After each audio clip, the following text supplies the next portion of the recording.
ఈ రోజు నువ్వు నిజమైన ముసల్మాన్ అయ్యావు ఖయ్యూం. ఖురాన్ కూడా ప్రపంచ శాంతినే కోరుకుంది. ఇప్పుడే ఉంటున్నా, ఎన్నో శతాబ్దాలుగా ఇక్కడ హిందువులు ముస్లింలు కలిసే ఉంటున్నారు. బీబీ నాంచారమ్మని ఆ 7 కొండల వాడు పెళ్లి చేసుకున్నాడని కడపలోని ముస్లింస్ వెంకటేశ్వర స్వామిని తమ ఇంటి అల్లుడిగా భావించి పూజలు చేస్తారు. శివాలయం లోపల ఒక దర్గా ఉంది.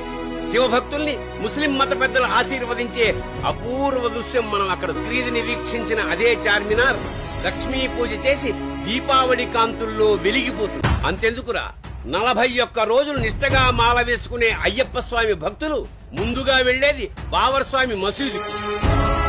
మతం అంటే కలిపేది, విడదీసేది కాదు. కేవలం తమ స్వార్థ రాజకీయ ప్రయోజనాల కోసం నీలాంటి విద్యార్థుల్ని భ్రమపెట్టి రెచ్చగొట్టి ఈ కులాల చిచ్చు మతాల చిచ్చు పెడుతున్నారు. కేవలం రాజకీయాల కోసం.